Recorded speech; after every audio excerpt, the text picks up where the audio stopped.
నమస్తే. సామాన్యుడి చేతిలో సామాజిక అస్త్రం నెంబర్ 1 న్యూస్కి స్వాగతం. నేను రవీంద్ర. ఆంధ్రప్రదేశ్లో ఉద్యోగ సంఘ నేతలు ఎవరైతే ఉన్నారో వారి వ్యవహార శైలిపై కొంతమందికి సంబంధించి తీవ్రమైనటువంటి ఆరోపణలు, విమర్శలు బయటకు వస్తూనే ఉన్నాయి. ఎక్కడా కూడా ఉద్యోగులకు సంబంధించినటువంటి వారి వెల్ఫేర్ కోసం ఎవరు పని చేయట్లేదు. వారి గొప్పతనం, మేము అది చేసాం, ఇది చేసాం అని చెప్పుకోవడానికి మాత్రమే వారు తాపత్రయపడుతున్నారు. అంతే తప్ప ఉద్యోగుల సమస్యలు పరిష్కరించే విధంగా మనం పని చేయాలనే తపన ఏ ఒక్క నాయకుడిలోనూ లేదు.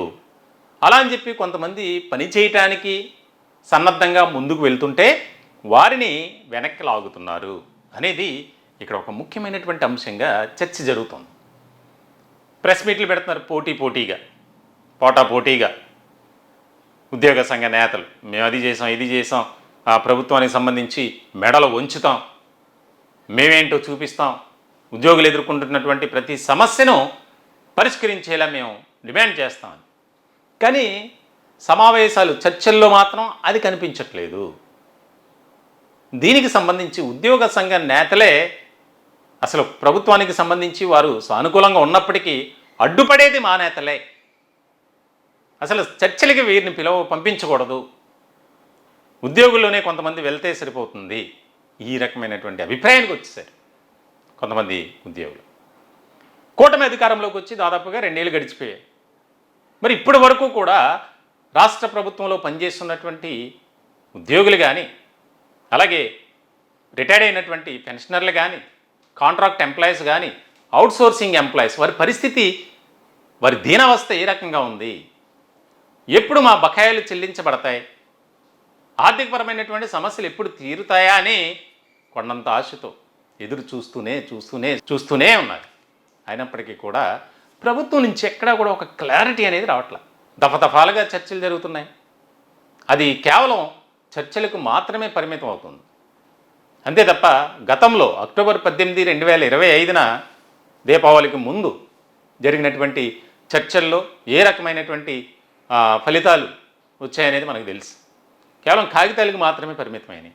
మరి వాటి గురించి ఈ ఉద్యోగ సంఘ నేతలు ఎందుకు ప్రశ్నించట్లేదు, ఎందుకు అడగడం లేదు?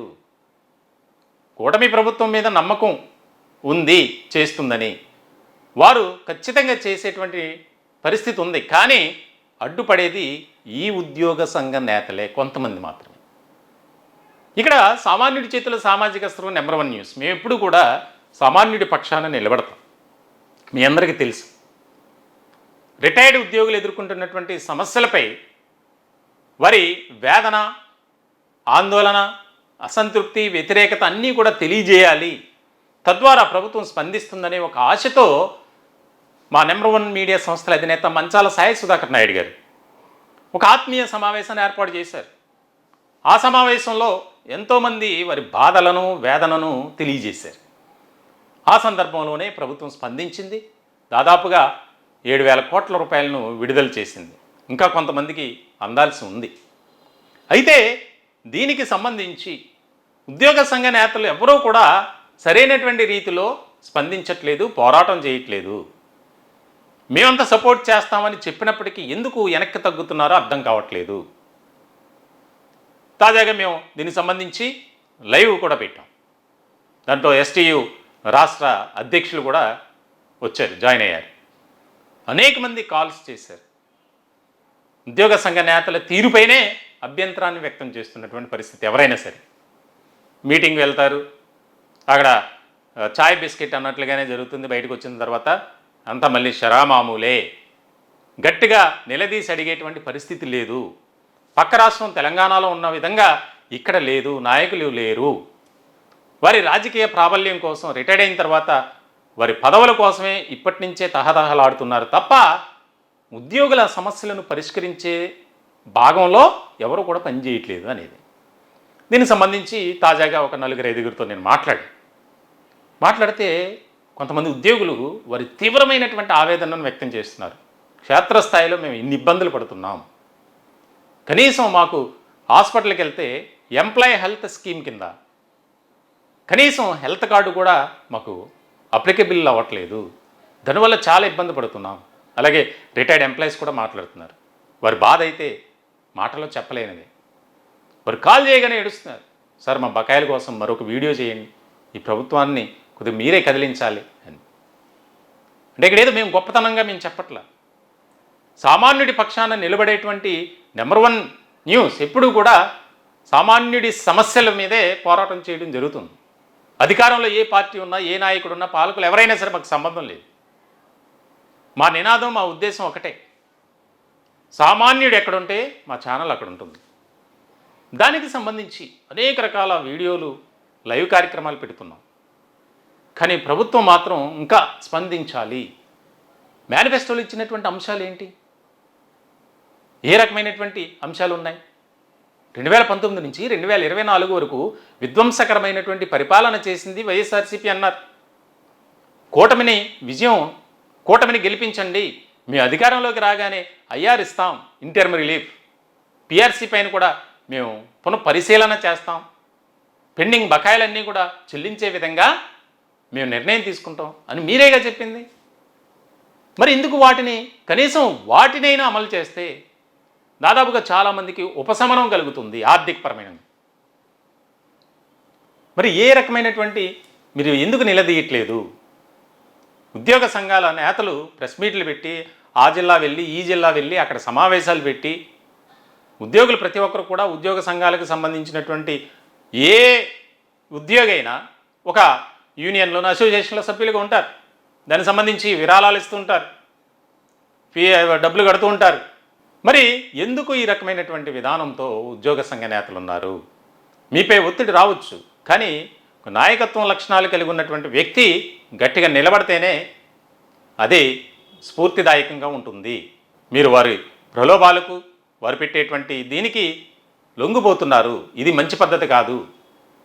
కేవలం మా నాయకుల వల్లే మేము ఈ పరిస్థితుల్లోకి వెళ్ళిపోయామని చెప్తున్నారు ఓపెన్ మైండ్గా వాళ్ళు. మరి ఈ రకమైనటువంటి పరిస్థితుల్లో త్వరలో జరగబోయేటువంటి ఆ యొక్క ముఖ్యమంత్రితో చర్చలు అంటున్నారు. అసలు జరుగుతాయో లేదనేది కూడా అనుమానంగానే ఉంది. ఎందుకంటే ఇప్పటివరకు ఉద్యోగ సంఘ నేతలకి సీఎం ఆఫీస్ నుంచి ఏ రకమైనటువంటి ఒక ఇది రాల, మీరు రండి పలానా తేదీ పలానా సమయానికి ముఖ్యమంత్రి గారితో చర్చలు ఉన్నాయని. బహుశా చూద్దాం, 15వ తారీఖు లోపు అంటున్నారు. దీనికి సంబంధించి అప్పుడైనా సరే మీరు నిలదీయండి, గట్టిగా అడిగితేనే మన సమస్యలను మనం పరిష్కరించుకోగలం. మీరు మెత్తగా ఉంటే ఏ సమస్య కూడా మనం పరిష్కరించుకోలేం. కాబట్టి మీ విధానాన్ని మార్చుకోండి. ఏదైతే ఈ రకమైనటువంటి సమస్యలు ఉన్నాయో దాని మీద మీరు ఖచ్చితంగా నిలబడాలి. అందరూ కూడా అన్ని అసోసియేషన్ సంబంధించిన, యూనియన్ సంబంధించినటువంటి నేతలు ఒకటే మాట మీద ఉండాలి. ఒకే మాట ఒకే బాట అన్నట్లుగా ఉండాలి. అప్పుడే ఈ ప్రభుత్వం కదిలొస్తుంది. పక్క రాష్ట్రంలో పెండింగ్లో ఉన్నటువంటి బకాయిలు 1000 కోట్ల రూపాయలు, ప్రతి నెల 700 కోట్ల రూపాయలను తెలంగాణ సర్కార్, రేవంత్ సర్కార్ విడుదల చేస్తుంది. అయినప్పటికీ కూడా మరి మళ్ళీ ఉద్యోగ సంఘ నేతలంతా ఒక సమావేశాన్ని ఏర్పాటు చేసుకొని జీతాల పెంపుదల విషయం, ఆర్థికపరమైనటువంటి ఇబ్బందులు అన్నీ కూడా మీరు తీర్చాలి, చేయాలి, మహిళా ఉద్యోగులకు సంబంధించినటువంటి వెల్ఫేర్ విషయంలో అని దానికి కూడా సానుకూలంగా స్పందించారు ముఖ్యమంత్రి. వెంటనే దాని మీద ఫైల్ మీద సంతకం చేసినటువంటి పరిస్థితి. మరి ఆ రకమైనటువంటి యూనిటీ, ఐక్యత ఎందుకు ఆంధ్రప్రదేశ్లో ఉండటం లేదు? ఖచ్చితంగా మీ ఆలోచన విధానం మారాలి. మీ తీరు మార్చుకోకపోతే చాలా నష్టపోయేది మేమే, మీరెందుకు బాగానే ఉంటారు అనే ఒక అభిప్రాయాన్ని వ్యక్తం చేస్తున్నారు. చూడాలి మరి ఎట్లాంటి పరిస్థితులు ఉంటాయి. మేము కూడా మా ఛానల్ తరపున కూటమి ప్రభుత్వంలో ఉన్నటువంటి పెద్దలకు విన్నవించుకునేది ఒకటే, వారి సమస్యలపై ఫోకస్ పెట్టండి. ఈ రాష్ట్ర ప్రభుత్వంలో ప్రవేశపెడుతున్నటువంటి సంక్షేమ పథకాలు కావచ్చు, చేస్తున్నటువంటి అభివృద్ధి కార్యక్రమాలు కావచ్చు, ఏదైనా సరే సజావుగా సక్రమంగా అవినీతి అక్రమాలకు తావివ్వకుండా ముందుకు వెళ్తున్నాయంటే దానికి కారణం ఉద్యోగులే. ఉద్యోగుల పాత్ర చాలా కీలకం, మీకు తెలుసు. తాజాగా శ్వేతపత్రం రిలీజ్ చేశారు. దానికి సంబంధించి కూడా ఉద్యోగుల్లో తీవ్రమైనటువంటి ఆవేదన ఉంది, అసంతృప్తి కలుగుతుంది. దాదాపుగా వచ్చినటువంటి రాష్ట్రానికి వచ్చే రాబడిలో అధిక శాతం 90% పైగా జీతాలకి ఖర్చు అవుతున్నాయి అన్నారు. కామన్ మ్యాన్ కూడా అర్థం కావాలి. వచ్చిన ఆదాయం మన ఆదాయం జీతాలు సరిపోతుంది. కేంద్రం ఇచ్చే మనకు డెవల్యూషన్ ఆఫ్ ఫండ్స్ మన అప్పులకి వడ్డీకి సరిపోతుంది. నువ్వు వెల్ఫేర్కి we have to borrow. Welfare, I cannot stop it. How can I stop? కానీ కాగ్ లెక్కల ప్రకారం అంత లేదు. మరి ఈ రకమైనటువంటి ఒక ఉద్యోగుల్లో అయోమయానికి గురి చేసే విధంగా ఆయన మాటలు ఉన్నాయి. మిగిలిన వర్గాల్లో అమ్మో మొత్తం అంతా ఉద్యోగులకి కేటాయిస్తుందంటే ఈ రాష్ట్ర ప్రభుత్వం అనే విధానాన్ని మీరే ఆ బీజాన్ని నాటుతున్నారు. ఇది పద్ధతి కాదు అనేది. ఇప్పుడు వరకు సరే అప్పుడు పెరుగుతాయి ఇప్పుడు పెరుగుతాయి మన సమస్యలన్నీ తీరతాయి, ఐఆర్ ఇస్తారు, పిఆర్సీ ఉంటుంది, రకరకాలుగా ఉన్నాయి. కానీ ఇప్పుడు ఆయన మాట్లాడింది కూడా ఒక ప్రధానమైనటువంటి టాపిక్గా మారిపోయింది. అవన్నీ పక్కకు పోయాయి. ఇప్పుడు మా జీతాలకే ఈ రాష్ట్ర ప్రభుత్వానికి వచ్చేటువంటి ఆదాయం అంతా సరిపోతుందని ముఖ్యమంత్రి గారు ఎలా అంటారు అని ఇప్పుడు ఉద్యోగ వర్గాల్లో అదే చర్చ, ఉద్యోగులకు సంబంధించినటువంటి వాట్సాప్ గ్రూపుల్లో అదే చర్చ. మరి ఎందుకు అనాల్సి వచ్చింది? ఆయనే మళ్ళీ క్లారిటీ ఇవ్వాల్సినటువంటి బాధ్యత రాష్ట్ర ముఖ్యమంత్రిగా చంద్రబాబు నాయుడుపై చాలా ఉంది అనేది కూడా డిమాండ్ వస్తుంది.